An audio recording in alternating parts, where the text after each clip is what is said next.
Welcome to the Leytonstone Loves Film 2021 podcast series. My name is Stuart Wright, and regular listeners will know I've been the host of Britflicks podcast since 2013. For new listeners who came here for the Leytonstone Loves Film 2021 content, I've been a resident of Leighton for over 20 years, and I'm proud to be part of a film festival happening right on my doorstep in East London, UK.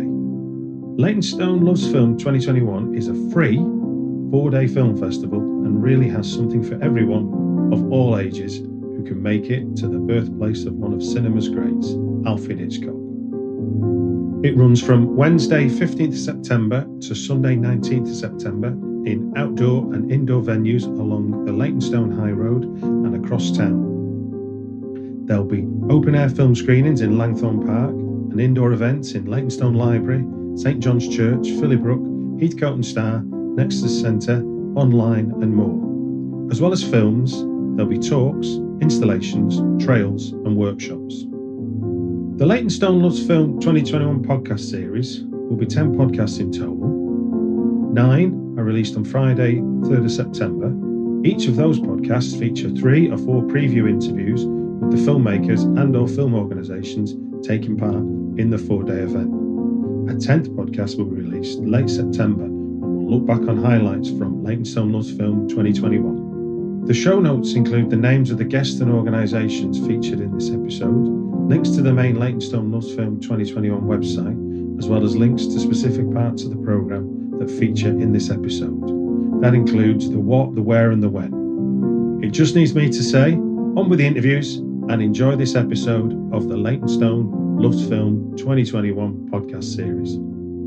Who are you and who or what do you represent?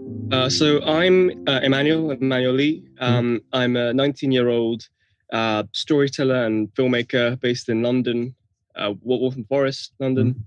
And I represent Big Tent Films, who are a youth filmmaking group or collective or production company. It's very loose. It's not a formal company by any stretch of the imagination, but it is like a collective. We seek to encourage young people out there to just make films, just to take that first step, take that leap, and show that it is possible without needing huge budgets or a studio, or working with studios or working with any established institutions. You can just do it independently and work your way up yourself. Brilliant. So whereabouts in Waltham Forest is Big Tent Films sort of based or loosely based? So it's loosely because I Big Tent Films is headed by me and Ethan, and I'm in Chingford, whereas he's in Enfield. So it's just sort of the general North London area is where we mostly went and film. And the way it works is we usually alternate in writing and directing. So he would write and direct a passion project, and we both produce each other's. So he would write and direct one, and then I'd write and direct one. And usually we shoot it in our respective areas as well. But yeah, we both produce, and we bring on people from our school or people who we meet online and who reach out to us saying, I'm looking to get into the film industry, but I have nowhere to start. Can I just join your set one day? And we would try and bring people on as much as we can.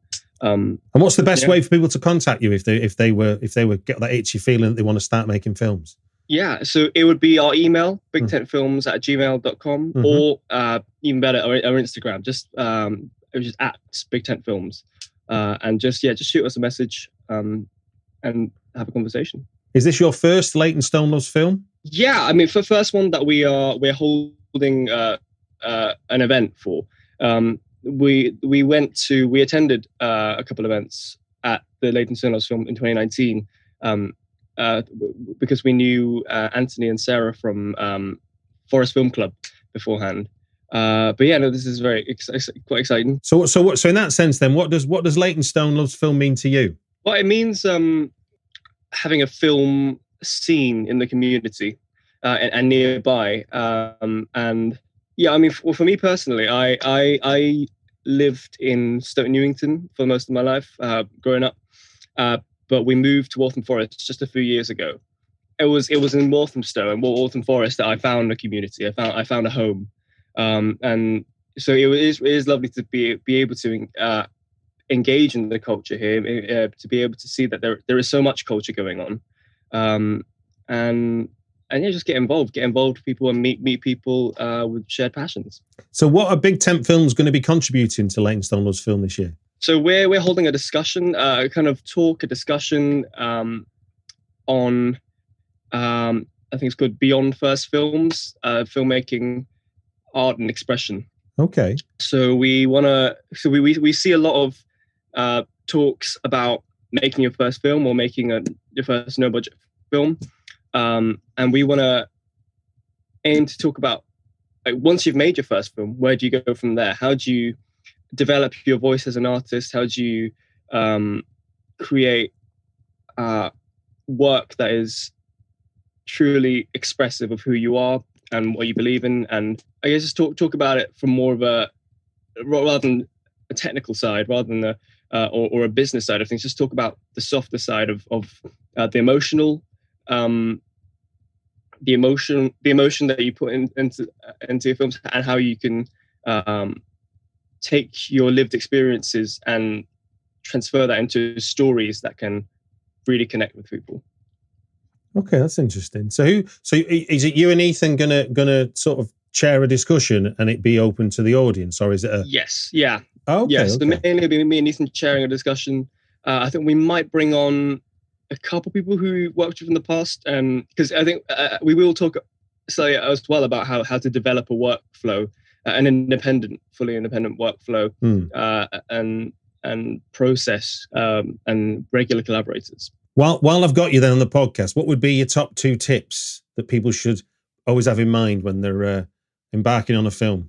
Okay, I guess my top one would be use what you have, and be inspired by what you have, because I think all of my films have been inspired by something that usually by a location, a location that I have access to already, a location that maybe is slightly out of the way, but is really interesting, or just a piece of clothing that you found in your mom's closet, or a really interesting prop, or something that you see and you think you can elevate that and bring that into a story, and that in that way you don't need to worry about building huge sets or building purpose-built costumes and props, because you've already got it.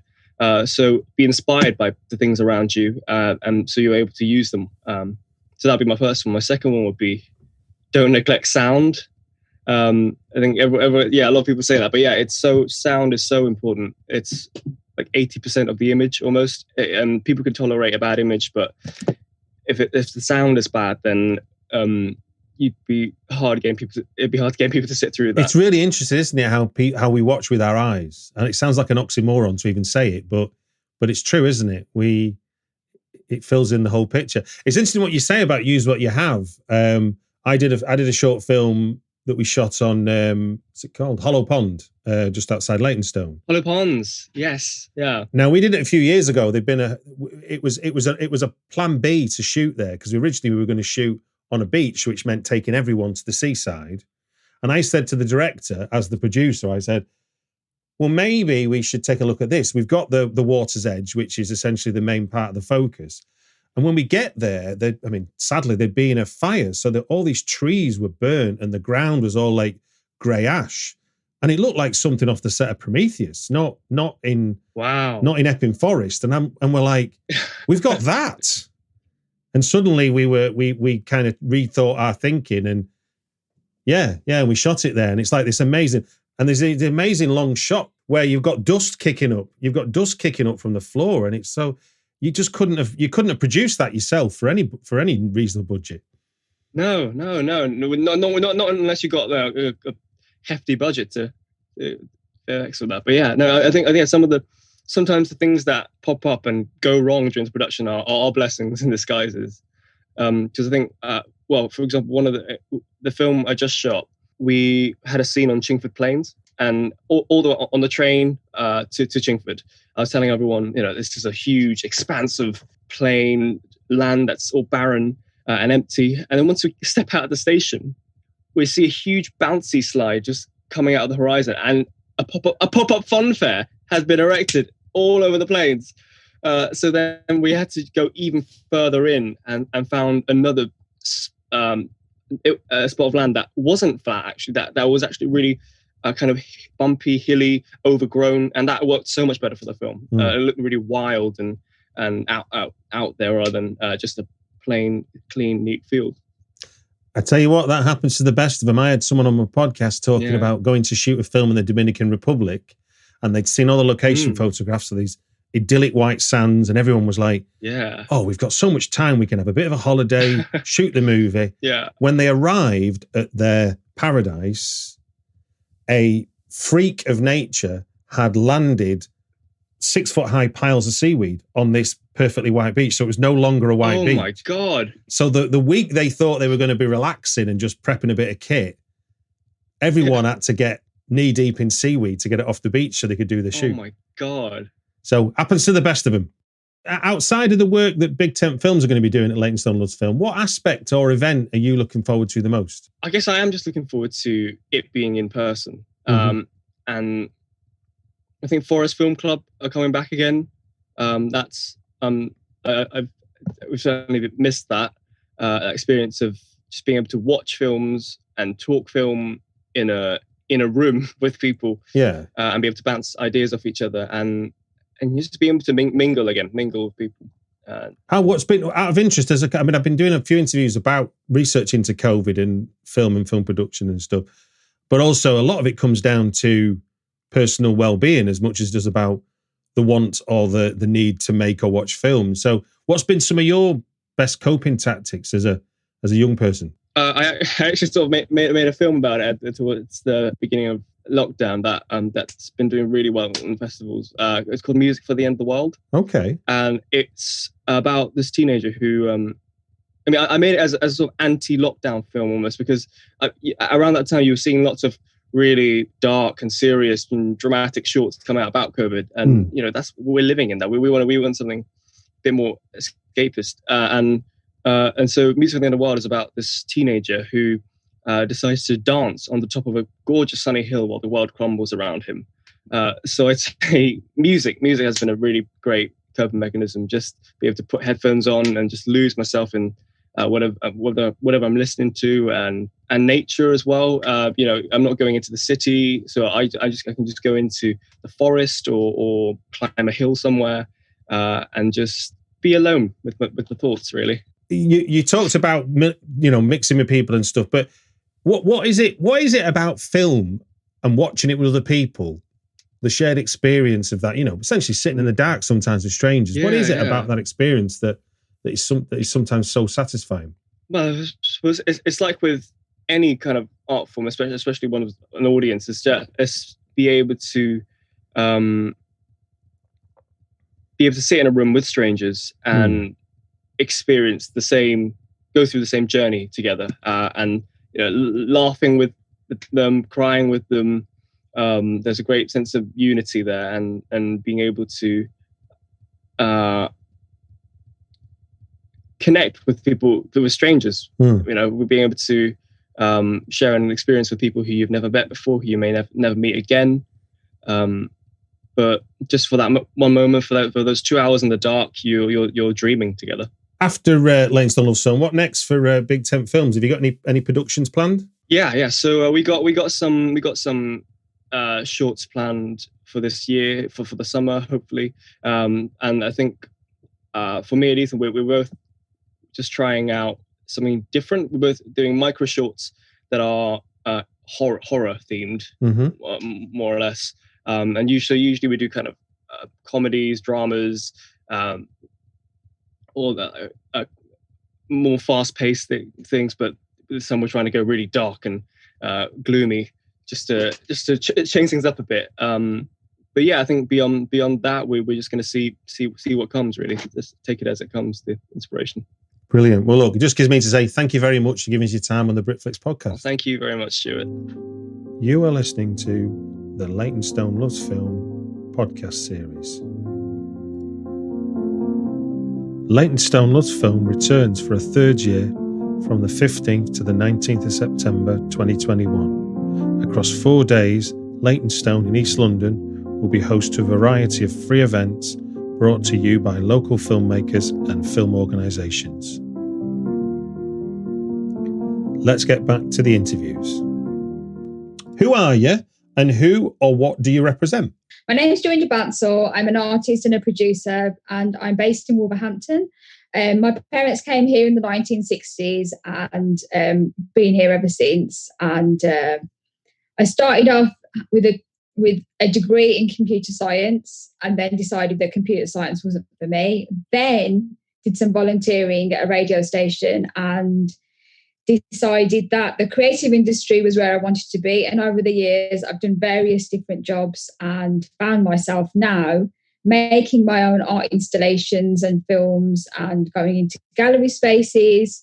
And I suppose using all of the experience that I've had over the years of either working at the BBC or working in theatre companies, and combining the lot to make immersive experiences, but quite a lot of the time I use film to be able to get that story to travel further. And film is really interesting to me because I grew up in my parents' 1980s video shop, which was rented out Bollywood films to the Asian communities, because at that time, you know, there wasn't Sky, there wasn't cable, there was hardly anyone South Asian on television, and there definitely wasn't the content there. So the video shops were really the only way for Asian families to access, you know, their own entertainment in foreign lands. And so my family was a part of that journey, and it was called BANSAL Electrical.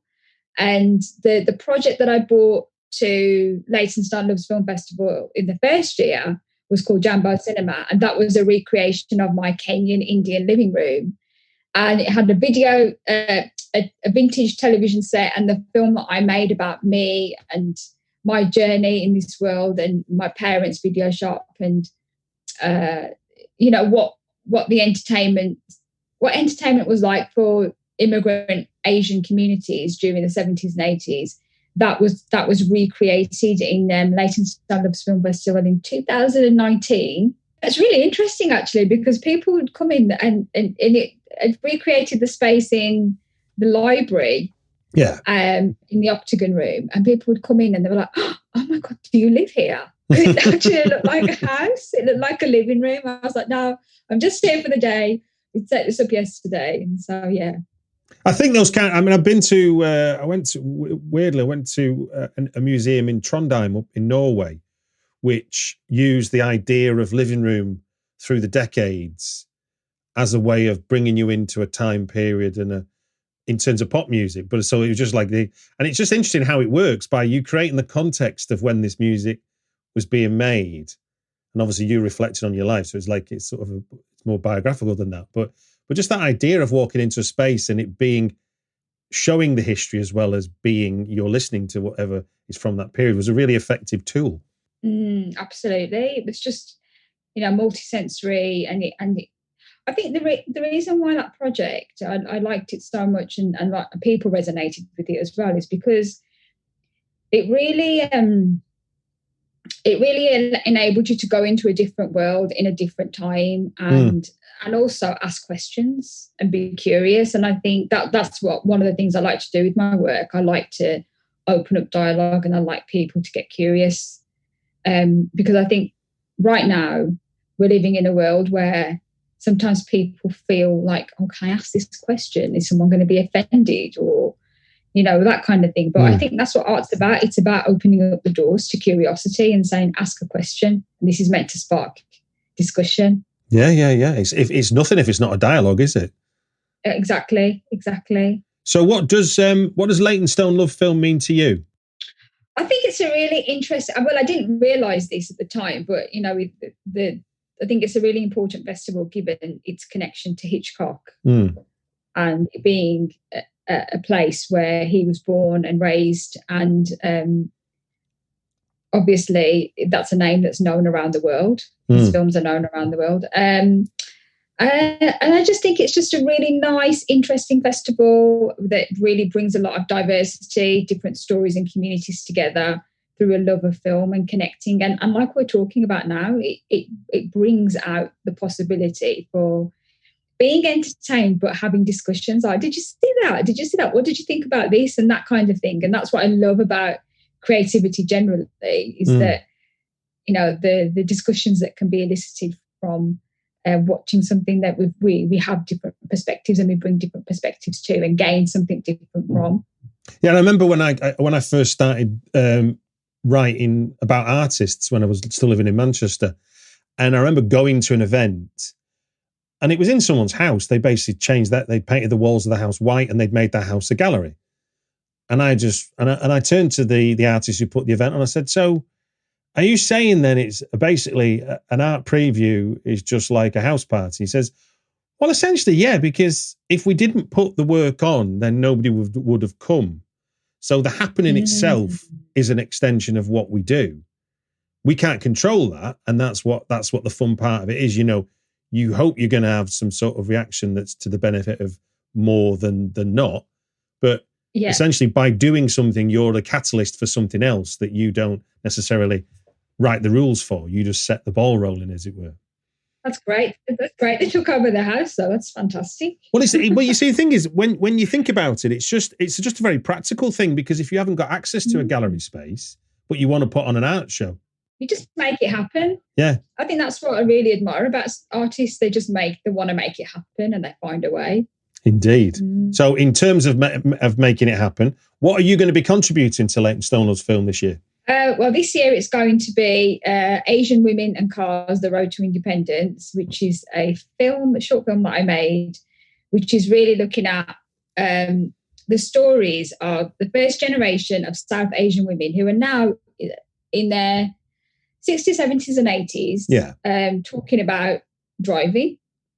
Because at one point in history, particularly in the Asian community, where it was, you know, a patriarchal family structure, there was not the encouragement to drive, because driving is actually a really powerful thing. And, you know, it's only just become legalized in Saudi Arabia for women to drive. So it's a really powerful thing. And I ended up talking to an aunt about her story about driving. And she told me about what it did for her and how it enabled her to have all this freedom and be able to work different jobs and everything else. And I just thought, actually, there's probably a story here. And then I started to explore it a bit more, and the story of actually it wasn't encouraged, and actually working wasn't encouraged, and a lot of things, you know, were difficult for Asian women of the first generation that came to the UK. And yeah, so we made a short film with these ladies, and we're going to be doing a discussion about it as well. So we're going to be doing a panel discussion, but also now involving some younger women to look at the intergenerational aspect of it. So we've got these older women who paved the way, and now we've got younger women talking about different things and creating change in different ways. One of the really interesting stories that I found, actually, since doing the project, has been finding this Pakistani young woman who is one of the only South Asian women who's a rally driver. Oh, wow. And she's been competing in all sorts of different competitions across the world, and she's won lots of awards. She's really young as well. She's about 25, and she's amazing. And that's something that her father encouraged her to do, which I think is really interesting. And then we've got women who have done rallies across India, and this lady has raised money and donated the proceeds to young girls in India in rural places where they can't have access to menstrual product. So it means they don't go to school because of the very basic thing of being pulled out of education because of your body changing. So they did a rally across India raising that money. So I think it's really amazing looking at, we've got this generation of older women, and now they've done something for the younger generation, and the younger generation have taken that forward, and they're doing something completely different. So it's all about social good and social change. And this film is kind of exploring my discovery of their stories. What you've kind of uncovered there is a tremendous symbolism in the car through what you, like you say, you started off, you perceived to be women weren't encouraged to drive. So when they came to Britain, they did learn to drive, and that gave them a freedom. So they can talk about that sort of growing as a person, so to speak. But then that continues, doesn't it, through generations. And like you say, it comes full circle where you've got a father encouraging a daughter to be a rally driver. I mean, you couldn't get more kind of opposite to the idea that women don't drive. Exactly. And rally driving is really dangerous as well. So, I was like, good on your father for doing that and allowing you to just pursue your dreams. And so that's what life's about, isn't it? We've all got dreams we want to follow. So that's the project I'm bringing this year, and I'm hoping to now do a bit of a relaunch on it so that we can get, build some sort of social media campaign or some sort of project that's bigger than that story. Mm-hmm. Because one of the things that was super interesting to me was when I made that film and it was screened, I had a Polish guy come up to me and he was like, this is the story in my family. Or he was, and then there was somebody else, an English gentleman, and he came up to me and he was just saying, do you know that in the 1950s that this is kind of like, well, I can sort of relate to this because my mother started working, but she couldn't get a bank account until she got the permission from a male in the family or her husband to sign a document to say she could have a bank account. So he was like, this is actually really good food for thought about how far we've come and how far things have changed. But see, that's what's interesting to me. That opened up a discussion about something that I didn't know about.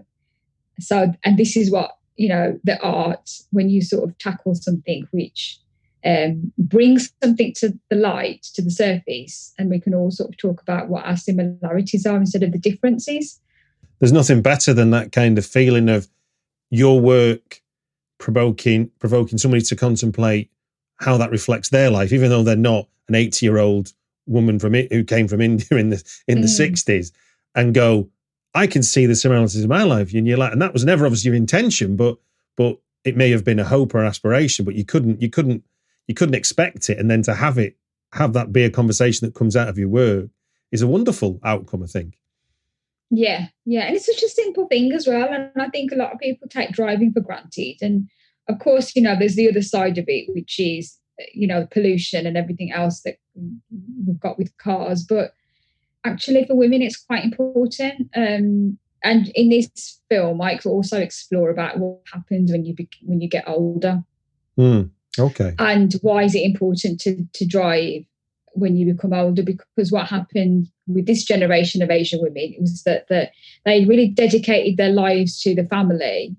And then when children fly the nest and leave and they just left on their own, they're kind of isolated and disconnected. And so driving for them meant that they could stay connected with, some of these community groups and places like that. Or, if they've got friends and family who live further afield, they're not reliant on other people. So it means that you maintain that independence, hence the title Road to Independence in the Asian Women and Cars.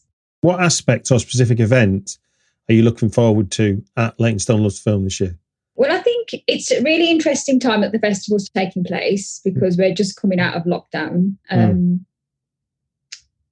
I think actually people need to see other people. People need to connect. And I think this is what the festival's going to do. So I'm really excited about getting people together, seeing, there's nothing like going to watch a film with that communal experience around you when you sort of all laugh at the same thing or you all gasp at the same thing. And I think I'm just really excited to be in that environment again of happiness and festivity, that kind of festival vibe of getting people together. And so that's what I'm really interested in.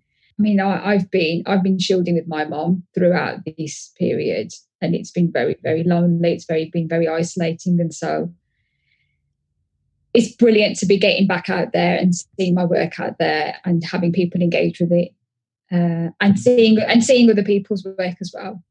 Thinking about, obviously, you're showing your film, but obviously thinking of yourself as someone that watches films.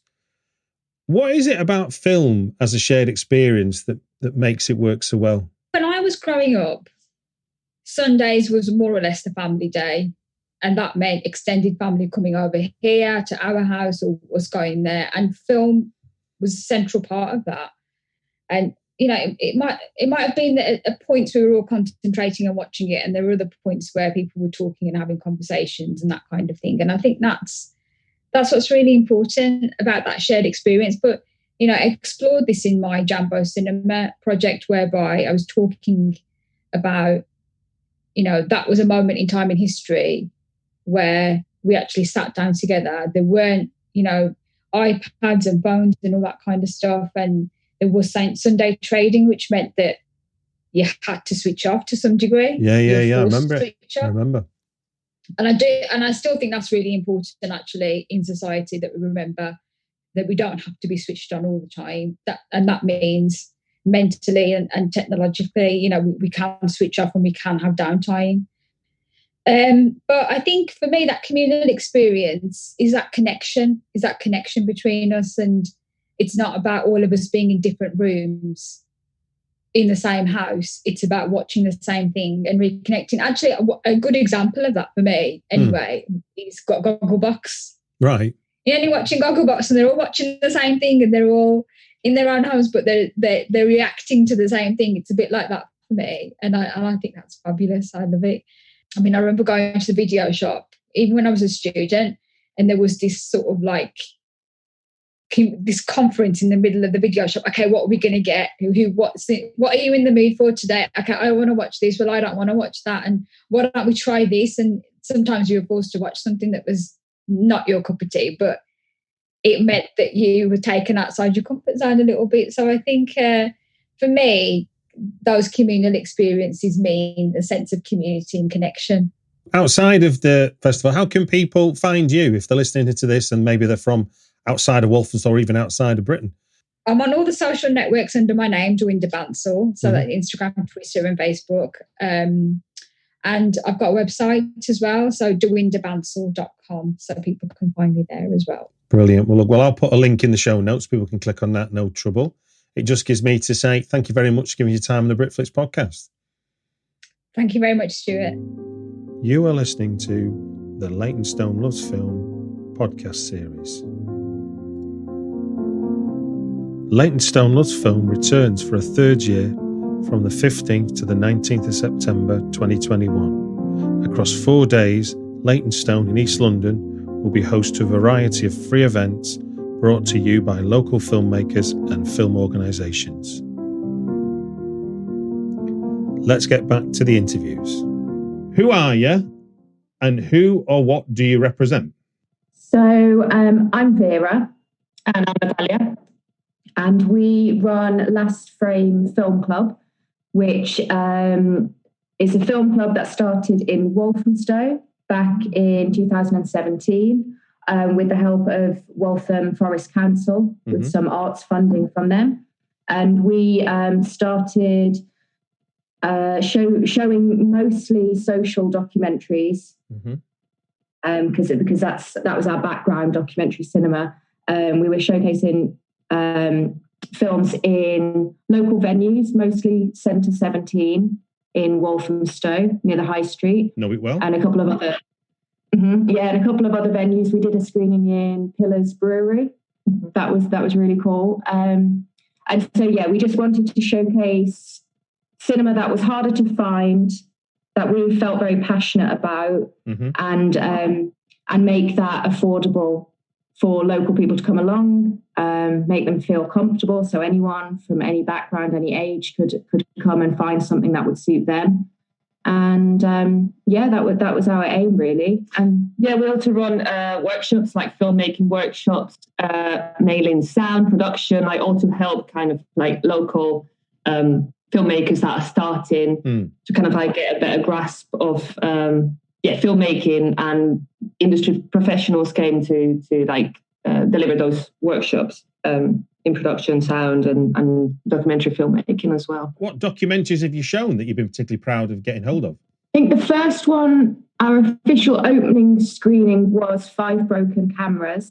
Okay, I don't know. So a Palestinian documentary, which was packed. We sold out that one, actually. Fantastic. There's a lot of interest in that film. We had food as well. We had Palestinian food from Mini Heba up in Wood Street. So that was our first one. We showed some films that we'd discovered ourselves at film festivals we'd been to. One called Land of the Free, which was a really great documentary about a man who'd been within the American prison system for 20 plus years and then had been released. So him adapting to life back out in the real world. What else did we screen? We've screened a lot of like women-focused documentaries as well, and women-directed documentaries. We screened Step as well, which was about like a dance group, also in America. Okay. For girls, that was really good. And yeah, we just like screen also short documentaries. We also run a short documentary festival called Cheap Cuts. So we also screen shorts that we had screened before, and we created like new programs with them as well. Because short documentary has become really popular as well in like, you know, recent years. And yeah, and I guess now we've kind of focused as well on like another one of our interests, which is like queer filmmaking. And I guess it's kind of like developed into, and now we're focusing more on screening stories, like queer stories, LGBTQ plus stories, and also like underrepresented communities within this community anyway. And I guess that's what we're going to be doing with Leytonstone Loves Film this year. What does Leytonstone Loves Film mean to you? I think what really appealed about Leytonstone Loves Film to us is that they had a similar ethos as we did when we started Last Frame, which was bringing cinema to the local community, especially a community that is you know, we have in Leytonstone and East London, there's a really rich film history, but we're kind of lacking the venues to watch those films. So we do have the Empire Cinema now, obviously in Walthamstow, but there's not a great deal of local cinemas or places to watch film. So I think that's what really appealed about it to us, is that it brought cinema back to us rather than us having to go out to other parts of London. It's all free, which is obviously amazing. Cinema's getting more and more expensive as the years go on. You know, it's really out of reach, I think, financially for a lot of working families to be able to go to the cinema regularly. So making it accessible, both physically and financially, all of the venues this year being used are accessible, which is great. So that's something we always wanted to do with Last Frame. You know, Centre 17 is an entirely accessible venue, so it means that everybody can come along. And yeah, it's just really varied. I think what we really appreciate is that they've asked, you know, local creatives and local people to come on board rather than they have come in and said, this is what we're going to screen. They've said, what do you want to screen? What can you bring? So it's a really diverse programme, and it's it's just really appealed to us. They've been really great as well with allowing us to focus on what we love screening.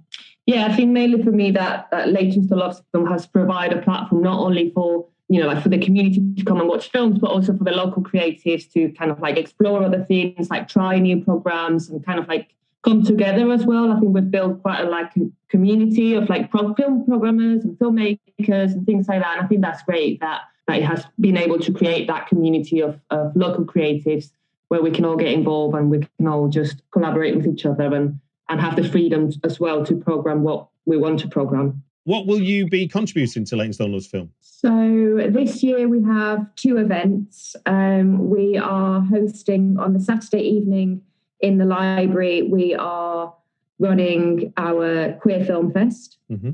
So we will have 90-minute slots, more or less, where we'll be screening a programme of short queer films from around the world. We're open for submissions still at the moment, and the programme's starting to take shape, and it's really exciting. We've got some amazing short films, so we'll be screening those on Saturday, and there will be a prize for the winning film. There's a £500 prize for the winning film, which is we're really pleased with, nice and generous. And on the Sunday afternoon, we are screening a double bill horror at the Phillybrook, obviously also in Leytonstone. And we're taking the kind of afternoon slot to reflect the queer tea dance Sunday afternoon meetings, which, you know, for a long, long time for a lot of queer people was kind of like a safety haven on the weekend. You could meet with other queer people and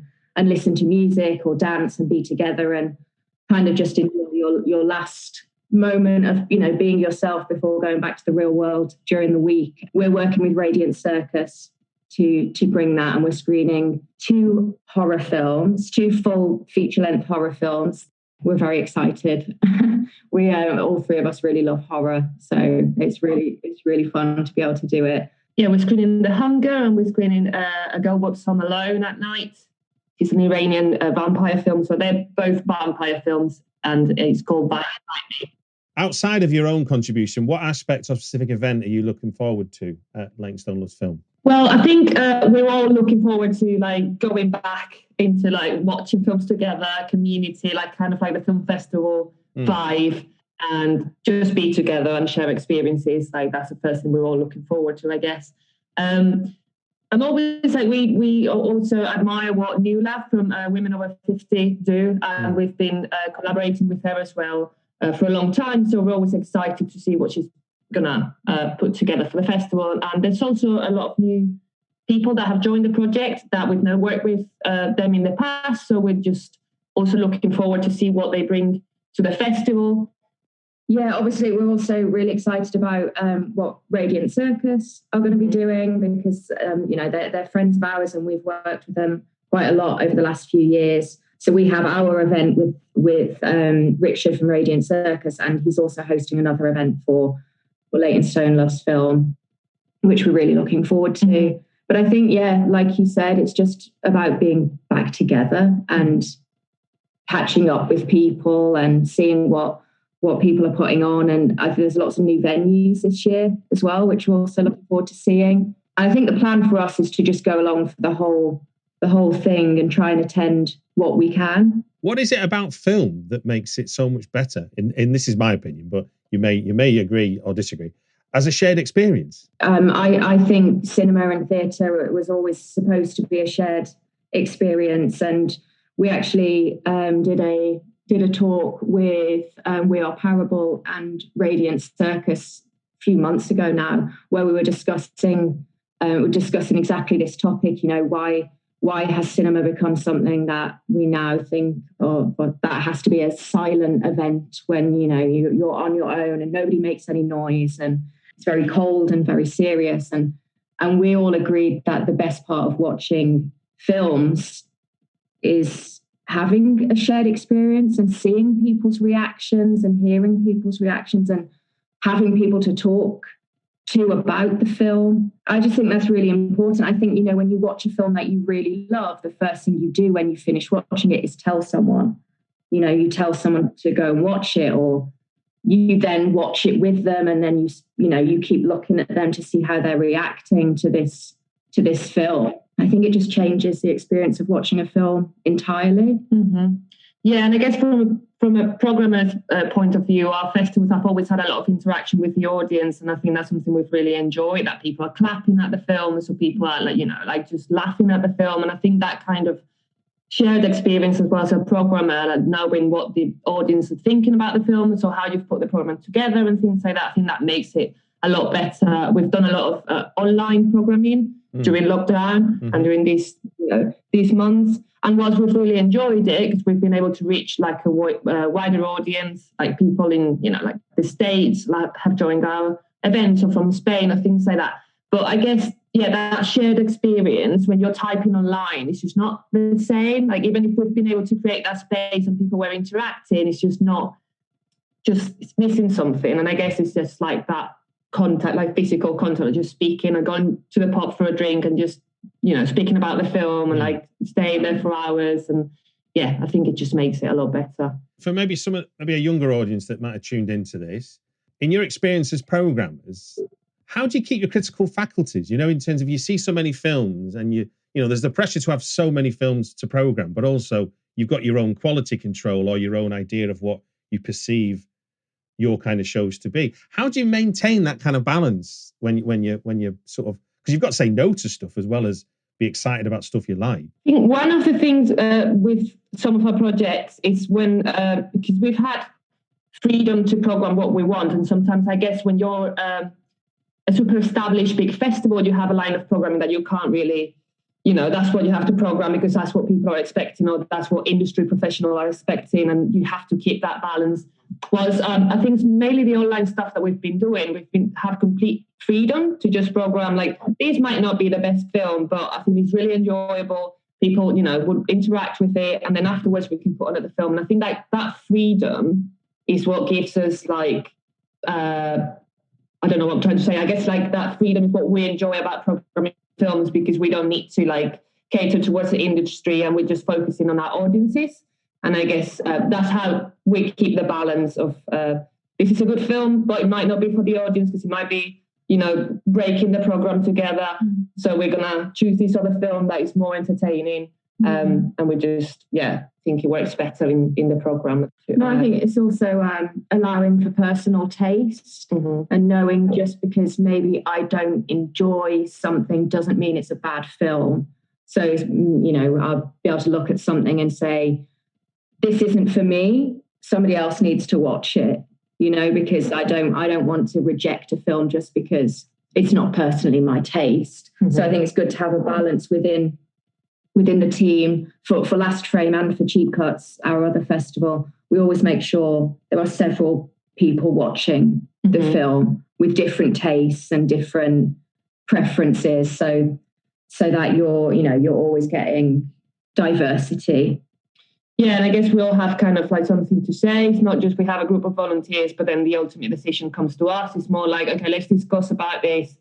And also like watching it as if you were the audience. Like thing, we like pick the films, put them in order. Okay, I'm going to sit down, watch them together. Does this work? Or, like they're all great films, but they really don't work together. So it's just like, I guess, taking the time to see it from an audience point of view, and rather than a programmer, sometimes taking off that programmer's mind and putting yourself in the audience position, I guess. How can people find you to find out about other things you're doing and about your workshops and stuff? Where can people find more information about Last Frame Film Club? Probably the best is social media. I mean, we obviously have a website, it's lastframeclub.com, but tend to be Twitter mostly. Twitter, Instagram and Facebook, all just Last Frame Club. We have a newsletter as well, which we send out when we have something to say. We don't tend to just send, we're not spamming. Yeah, and I think through the website as well, we're always looking for new projects and collaborations and things like that. So if there's any like local filmmakers or anyone that wants to do something together, we're always looking for new stuff to do. Brilliant. Well, look, I will put links in the show notes so people can find that easy enough. And it just gives me to say thank you very much for giving us your time on the Britflicks podcast. Thank you very much, Stuart. Thank you for having us. And we look forward to seeing you at the festival as well in real life. That's it for this episode of Leytonstone Loves Film 2021 podcast series. If you've got time, please remember to rate, review and subscribe wherever you listen to your podcasts. Thank you for listening.